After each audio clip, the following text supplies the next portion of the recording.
দেশকে অস্থিতিশীল করার ষড়যন্ত্র হচ্ছে এমন অভিযোগে নওগাঁয় জাতীয় পার্টির মিটিং পণ্ড করে দিয়েছে ছাত্র জনতা। মঙ্গলবার বেলা 12টার দিকে শহরের উপকিল পাড়ায় এই ঘটনা ঘটে।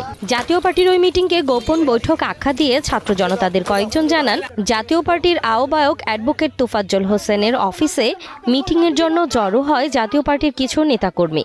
এ সময় সেখানে উপস্থিত হয়ে স্লোগান শুরু করে ছাত্র জনতা। অবস্থা বেগতিক দেখে জাতীয় পার্টির নেতাকর্মীরা পালিয়ে যায় ঘটনাস্থল থেকে। পরে অফিস কক্ষে ঢুকে হোসেন মোহাম্মদ এরশাদের বেশ কিছু ছবি, প্রতীকী, লাঙল সহ ফেস্টুন ভাঙচুর করেন ছাত্র জনতা।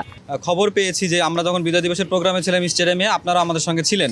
আমরা ওখান থেকে খবর পেয়েছি যে ফ্যাসিবাদের দোসর জাতীয় পার্টি যে বারবার আওয়ামী লীগকে ক্ষমতায় বসিয়েছে এবং আওয়ামী লীগকে ক্ষমতায় যাওয়ার জন্য বৈধতা দিয়েছে। আর এই জাতীয় পার্টি এখনও পর্যন্ত বাংলাদেশে থেকে সে ভারতের তাবেদারি করছে, সে ভারতের দাসত্ব এই বাংলাদেশে কায়েম করার বারবার চেষ্টা করছে। আমরা খবর পেয়েছি যে তারা এখানে গোপন বৈঠকে বসেছিল আওয়ামী লীগের এজেন্ডা বাস্তবায়ন করার জন্য, দেশকে অস্থিতিশীল করার জন্য। আপনারা জানেন বিগত দিনে আমাদের জাতীয় যে নেতৃবৃন্দের মধ্যে একজন ওসমান হাদি, তার উপর যে হামলা হয়েছে, ঠিক একই প্রক্রিয়ায় আপনারা জানেন যে ভারত থেকে ভারতের যে ফ্যাসিস্ট সরকারের দোসর হাসিনা, সেই হাসিনা বারবার হুমকি দিয়ে দিচ্ছে যে বাংলাদেশের যারা এই জুলাই যোদ্ধা যারা রয়েছে এবং জুলাইয়ের সপক্ষের শক্তি যারা রয়েছে তাদেরকে হামলা করার জন্য, তাদেরকে দেশকে অস্থিতিশীল করার জন্য। তারই ধারাবাহিকতায় জাতীয় পার্টি আজকে এখানে গোল মিটিংয়ে বসেছে। তারা গোপন মিটিংয়ে তারা দেশকে অস্থিতিশীল করতে চায়। সেই খবর পেয়ে আমরা এখানে এসেছি, তাদের এই মিছিলকে আমরা পণ্ড করেছি। আমাদের এখানে আসার খবর পেয়ে তারা এখান থেকে দ্রুত পালিয়ে যায়।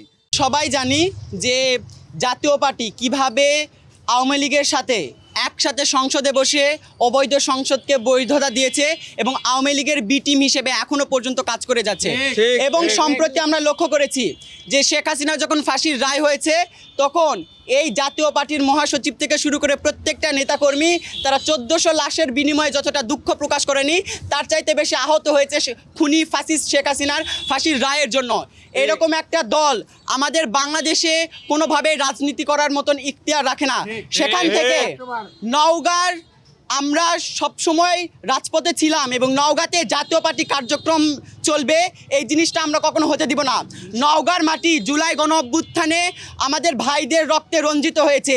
এই রক্তে আমরা বেঁচে থাকতে কখনোই আর আওয়ামী লীগের ফ্যাসিস্ট স্বৈরাচারী খুনি হাসিনার দল হোক বা তাদের সহযোগী হোক, তাদেরকে আমরা কোনোভাবে রাজনীতি করতে দিব না।